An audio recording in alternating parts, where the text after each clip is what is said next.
ফেলে দেওয়া জিনিস দিয়ে যদি এত মজার নাস্তা বানানো যায় তাহলে ফেলে দেওয়ার কি দরকার। আসসালামু আলাইকুম, এক্সপিরিয়েন্স উইথ তামান্না নতুন একটি ভিডিওতে আপনাদের সকলকে স্বাগত। আশা করি সম্পূর্ণ ভিডিওটি দেখবেন। আজকে আমি বানাবো মিষ্টি কুমড়ার ফুলের চপ। আমি ভালোভাবে পরিষ্কার করে ধুয়ে নিয়েছি, ধুয়ে পানি ঝরিয়ে নিয়েছি, দেখতে পাচ্ছেন। এখন একটি বাটিতে 1 কাপ আটা,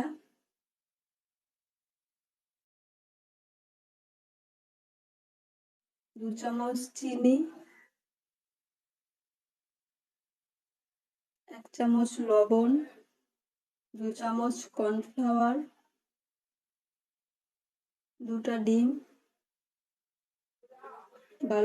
সবগুলো উপকরণ ভালোভাবে মেখে পরিমাণ মতো পানি দিয়ে একটা পাতলা ড্র করে নিব।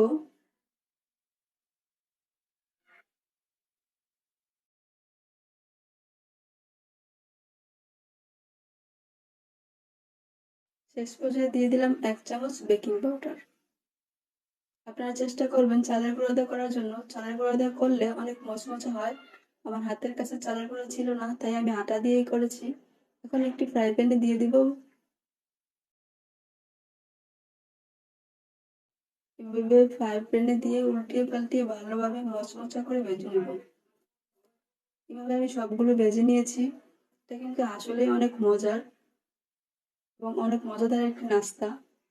যারা কখনো খাননি তারা ট্রাই করবেন। আর অন্যরা যেভাবে খান বা অন্য কোনো উপায়ে যদি খেয়ে থাকেন তাহলে আমাকে কমেন্ট করে জানাবেন। আল্লাহ হাফেজ।